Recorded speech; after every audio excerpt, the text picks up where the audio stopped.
Bismillah ar-Rahman ar-Rahim, Assalamu alaikum jami'a. Au cours de cette séance, je vais corriger un exercice d'électricité qui aborde l'évolution d'un système électrique.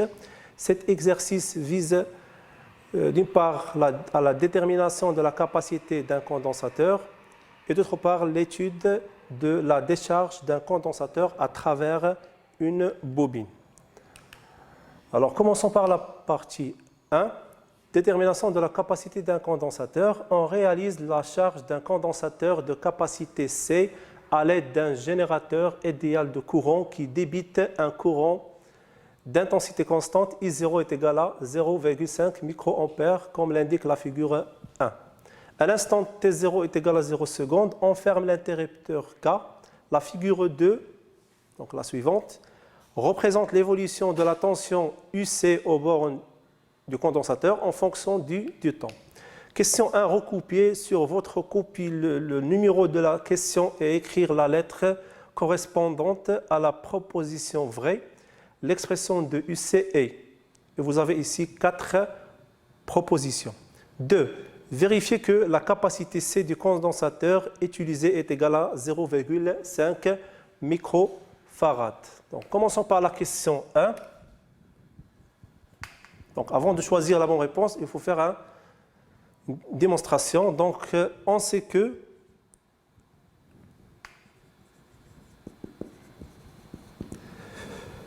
Q est égal à I0 fois T, car I0 est constante. Et on sait que aussi Q est égal à C fois IC. Alors, on déduit que I0 fois T est égal à C fois UC. Donc, on cherche UC. Alors, UC est égal à I0 sur C fois T. D'après la question, donc la proposition vraie est la proposition B. Question 2, vérifiez que C est égal à 0,5 microfarad. Donc 2, vérifions que C est égal à 0,5 microfarad. D'après la figure 2, UC, la tension UC varie de manière linéaire en fonction du temps T. D'après la figure 2, donc UC en fonction du T varie de manière linéaire. Donc on obtient ici une droite qui passe par l'origine, c'est-à-dire par 0. On écrit l'équation de la droite linéaire. UC de T est égal à K fois T. Donc avec K, donc représente le coefficient directeur de la droite. Alors, K est égal, c'est delta UC sur delta T, donc UC2 moins UC1 sur T2 moins T1. Donc, on choisit 2 points de la droite, donc 2 moins 0 et 2 moins 0. Et on obtient K est égal à 1 volt par seconde. Donc c'est l'équation c'est le coefficient directeur. On note ici 1 et d'après la question précédente, on a UC est égal à I0 sur C fois T. Je la note 2. Donc d'après 1 et 2, on obtient, donc d'après l'équation de la droite et le résultat de la question précédente, on peut déduire que le K, le coefficient directeur, est égal à I0 sur C. Donc K est égal à I0 sur C, d'où on cherche le C. C est égal à I0 sur K. Alors on passe à l'application numérique. C est égal à I0, d'après les données, c'est 0,5 microampères, c'est 10 moins 6, divisé par le K est égal à 1. Et finalement, on obtient C est égal à 0,5 10 à la puissance moins 6 farad, ou bien on peut l'exprimer en microfarad, donc c'est 0,5 microfarad.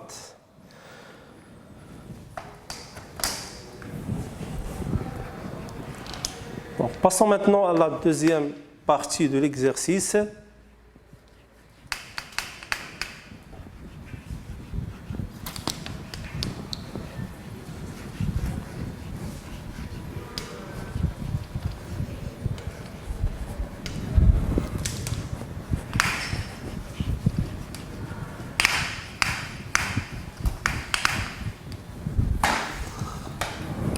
Donc, partie 2.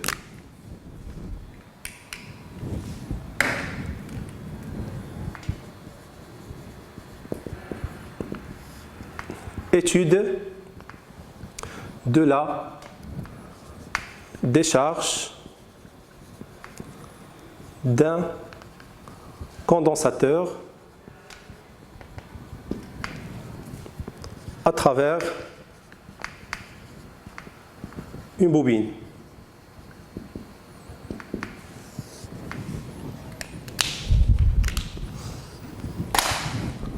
Donc à l'instant t est égal à 0 secondes, on branche le condensateur précédemment chargé aux bornes d'une bobine d'inductance L et de résistance négligeable. 1. Établir l'équation différentielle vérifiée par la charge Q de T du condensateur. 2. La courbe de la figure 3, donc voici la courbe, représente l'évolution de la charge Q de T en fonction du temps. Nommer le régime d'oscillation que montre le graphe de la figure 3. La solution de l'équation différentielle s'écrit de cette forme. Q de T est égal à Qm cosinus 2π sur T0 fois T plus phi. En exploitant le graphe de la figure 3, déterminer les valeurs de Qm, T0 et phi. Calculer la valeur de L. De 3. Expliquer qualitativement la conservation de l'énergie totale du circuit LC et calculer sa valeur. Et finalement, déterminer la valeur maximale de l'intensité du courant dans le circuit. Donc, on commence par la question 1. Donc, établir l'équation différentielle. On a un circuit qui comporte condensateur de capacité C et une bobine. On dit une bobine idéale, c'est-à-dire une bobine qui se caractérise par son inductance et de résistance négligeable. UC, donc UL. Alors, d'après la loi d'additivité des tensions,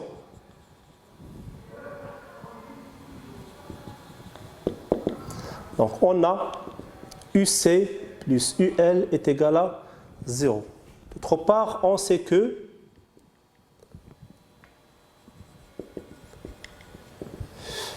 Q est égal à C fois UC, donc UC est égal à Q sur C.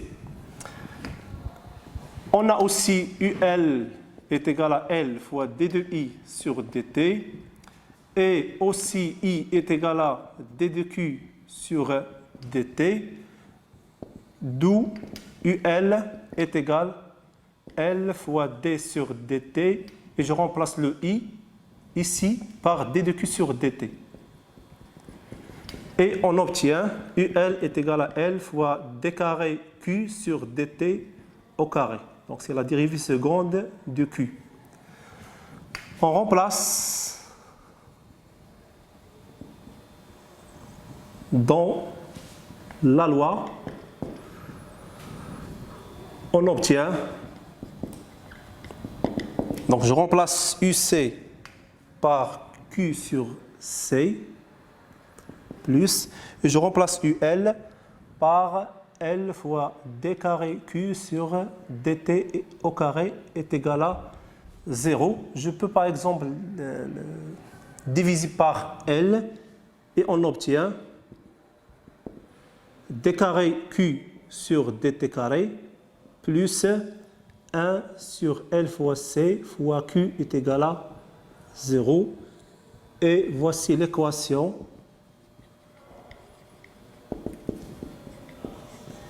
différentielle vérifiée par la charge Q de t. Question 2. La courbe de la figure 3 représente l'évolution de Q de t. De 1. Nommez le régime d'oscillation que montre le graphe de la figure 1. Donc, question 2 de 1. Donc, d'après la figure, on constate que la charge, ou bien l'amplitude, donc l'amplitude de la charge reste constante au cours du temps. Alors, le régime, donc c'est un régime, on dit c'est un régime périodique.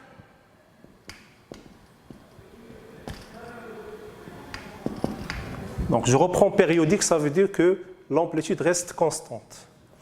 De 2. La solution de l'équation différentielle s'écrit de cette forme. Q de t est égal à Qm cosinus de pi sur T0 fois T plus phi. En exploitant le graphe de la figure 3, déterminer les valeurs de Qm et T0 et phi. Donc, d'après la figure 3, on a donc QM représente ce qu'on appelle la charge maximale. Donc la charge maximale, d'après la figure, c'est ici. Donc lorsque T est égal à 0, Q est maximal. Alors, d'après le graphe et d'après l'échelle, on obtient donc, que QM est égal à 3 fois 10 à la puissance moins 6 coulombs. T0, donc on peut aussi déterminer T0 graphiquement. Donc T0, c'est la période propre, donc c'est la durée entre deux valeurs maximales consécutives. Donc c'est-à-dire de ce point jusqu'à la valeur maximale consécutive. Alors on a ici une échelle qui représente 2 carreaux 0,157 millisecondes. Et dans ce cas, T0, ça donne 4 fois 0,157. Donc, d'où T0 est égal à 0,628 millisecondes. Donc, il nous reste à déterminer phi. Donc phi, ça s'appelle, donc c'est la phase des tensions à T est égal à 0. Donc phi, sa valeur, pour déterminer sa valeur, donc il faut utiliser les conditions initiales. On a, donc d'après la solution de l'équation, donc je remplace T ici par 0. Donc Q à T est égal à 0. Donc c'est Qm fois cosinus 2pi sur T0 fois 0 plus phi. Alors, on obtient que T est égal à 0, c'est Qm, donc on simplifie, fois cos phi. D'une part, on obtient cette expression. D'autre part, d'après la figure 3, à l'instant T est égal à 0, d'après la figure, Q est maximal. Donc, c'est-à-dire que Q à l'instant T est égal à 0 d'après la figure 3 est égal à Qm, on déduit que Qm fois cos phi est égal à Qm. Donc Qm fois cos phi est égal à Qm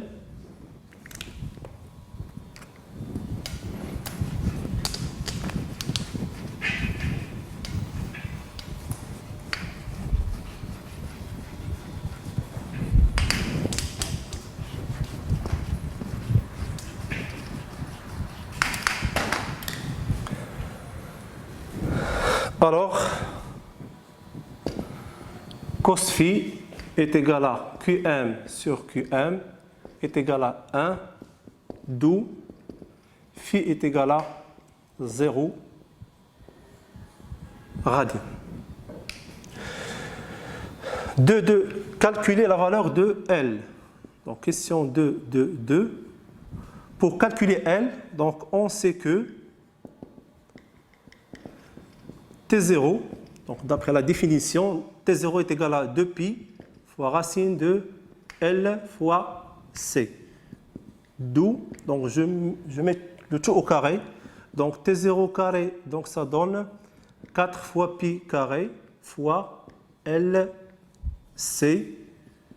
Donc on cherche le L, LCC est égal à T0 carré sur 4pi au carré fois C.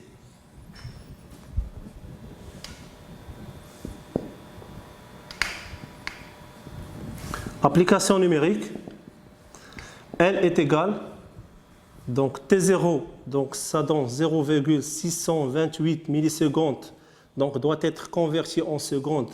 On multiplie par 10 moins 3 au carré, divisé par 4 fois pi carré fois C, 0,5, 10 à la puissance moins 6. Alors, on obtient L est égal à 0,0197 Henry et on peut la écrire en millihenry. L est égal à 19,7 millihenry. Question suivante, donc 2.3, expliquer qualitativement la conservation de l'énergie totale du circuit LC et calculer sa valeur. Alors la résistance du circuit LC est pratiquement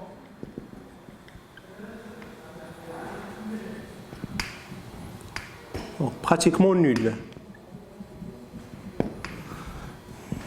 D'où l'effet de Joule. Donc l'effet de Joule n'aura pas lieu. Donc c'est-à-dire pas de dissipation de l'énergie. Donc l'énergie totale du circuit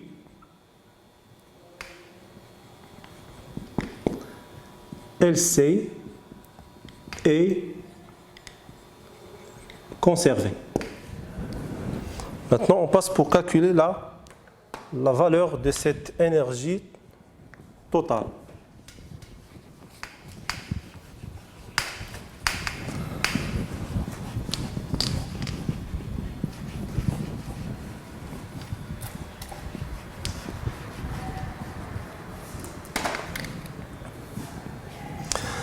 Donc, d'après la définition, on sait que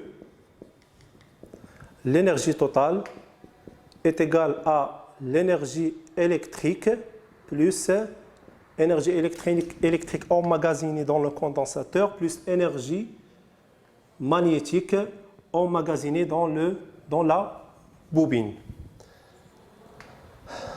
AT est égal à 0.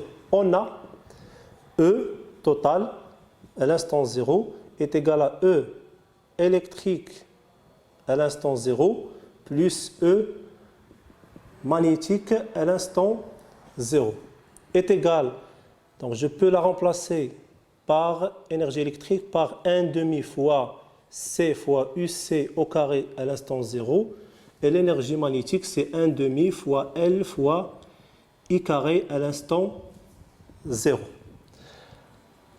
AT est égal à 0. Je peux aussi la écrire en fonction de Q. 1,5 fois C fois Q carré à l'instant 0 sur C carré plus 1,5 L I carré à l'instant 0. Et on obtient 1 sur 2 fois Q carré à l'instant 0 sur C plus 1,5 fois L carré à l'instant 0. À t est égal à 0, on a Q à l'instant 0 n'est que Qm, c'est-à-dire la charge maximale. Et I à l'instant 0 est égal à 0. D'où, donc on peut remplacer ici, alors E total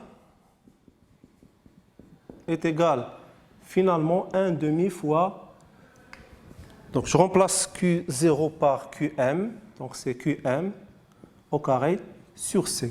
Pour ce terme, donc 0 fois L fois 1,5, donc ça donne 0.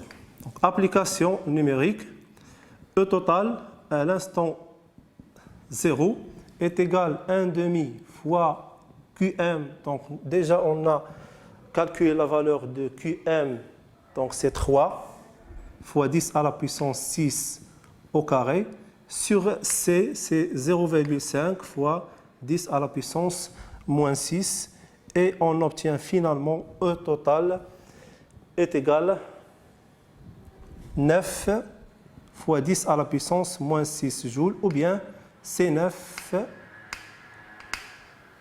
microjoules.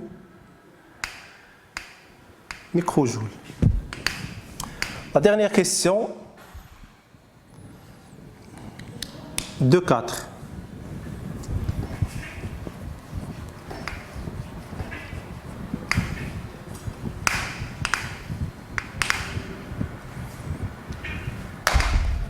Déterminer la valeur maximale de l'intensité du courant dans le circuit. Donc, puisque E total, l'énergie totale est conservée, donc c'est-à-dire reste constante au cours du temps, alors E total est égal soit E électrique max, c'est-à-dire 1,5 fois Q max au carré sur C, soit E total est égal à E magnétique max, donc c'est-à-dire 1,5 L fois I max au carré. Et on peut déduire la valeur de I max d'après la relation suivante, parce que E total, on a déjà calculé sa valeur dans la question précédente. Donc, 2 fois E total, donc 2 fois E total est égal à L fois I max au carré,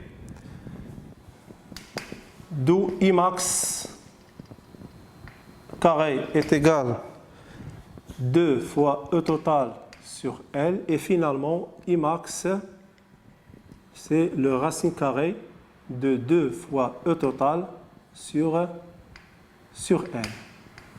Donc voici l'expression littérale de I max. Alors application numérique, I max est égal racine de 2 fois 9 fois 10 à la puissance 6 sur 0,0197 Henry, et on obtient I max finalement est égal à 3 fois 10 à la puissance moins 2 ampères. Donc voilà, je vous remercie pour votre attention et bon courage.